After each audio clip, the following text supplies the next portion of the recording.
Hello बच्चों, let's read the question here. So two adjacent sides of a parallelogram are given. ठीक है, 4x plus 5y equals to 0 and 7x plus 2y equals to 0 and one of its diagonal is given. ठीक है, 11x plus 7y minus 9 equals to 0. तो अब इसमें हमें जो basic concept है बस ये पता होना चाहिए पैरेललोग्राम क्या है, हमारे एडजेसेंट साइड्स क्या होते हैं, उसके बाद तो सब अपने आप होता ही जाएगा। तो ये जो है हमारी एडजेसेंट साइड है, ये वाली और ये वाली। डायगोनल हमारी ये वाली हो गई। अगर मैं इसको ऐसे कट करूं, ठीक है, तो हमारी क्या होगी, ये वाला जो पॉइंट लाइन है वो इसके बराबर होगी और जो ये वाली लाइन है वो इसके बराबर होगी। ठीक है, अब इसको जरा ले लेते हैं, हम जरा मेंशन कर लेते हैं। तो ओ ये हो गई, ए ये हो गई, बी ये हो गई और सी ये ले लेते हैं। इस पॉइंट को हम ले लेते हैं एम।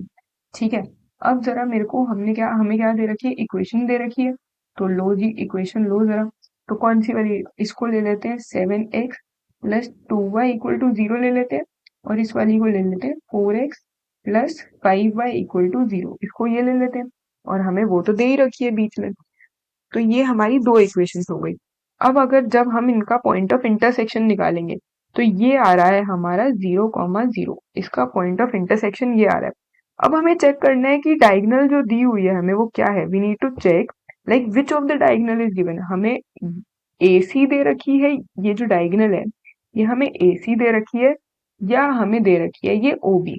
ठीक है, तो OB तो नहीं हो सकती, क्यों? क्योंकि ये इस पॉइंट को सेटिस्फाई नहीं करेगी, इस पॉइंट को ये सेटिस्फाई नहीं करेगी ये वाली। अगर मैंने 0 और 0 डाल भी दिया इसमें तो ये -9 आ जाएगी, विच इज नॉट पॉसिबल। अब हमारी डायगोनल कौन सी दे रखी है, तो हमारी डायगोनल है, जो हमारी डायगोनल है, जो ये वाली लाइन है 11x plus 7y minus 9 equal to 0, ये है हमारी AC। ठीक है, अब मैं जरा इक्वेशन ले लेते हैं, कौन कौन सी इक्वेशन है। ये तो हमारी हो गई थर्ड इक्वेशन। ठीक है, हमारी पहली दो इक्वेशंस कौन सी थी, हमने ये वाली ली है फर्स्ट इक्वेशन और ये वाली ली है सेकंड इक्वेशन। ठीक है, अब अगर मैं सॉल्व करती हूँ, ऑन सॉल्विंग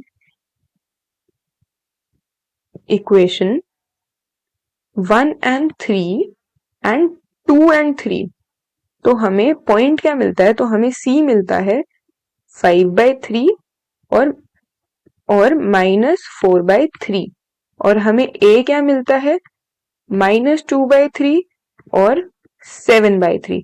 ठीक है, अब इनका हमें मिड पॉइंट निकालना है। ठीक है, हमें जरा क्या निकालना है, मिड पॉइंट ऑफ AC निकालना है।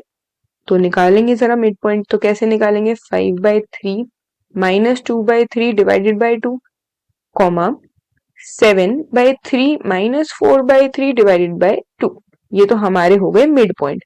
तो ये क्या आ गया, हाफ और। ठीक है, इसको सॉल्व करेंगे। तो अब जो हमारा मिड पॉइंट है,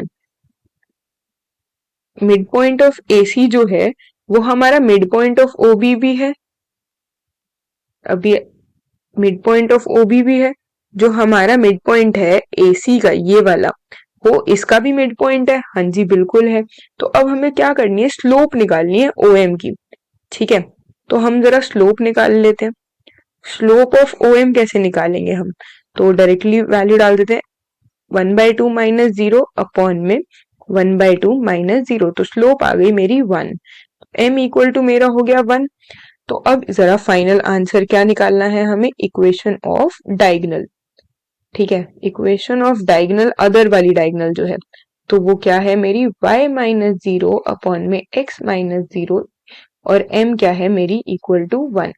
ठीक है, तो इसका मतलब y मेरा x के बराबर आ गया, तो इक्वेशन हमारी क्या आ गई, इक्वेशन आ गई हमारी x minus y equal to 0।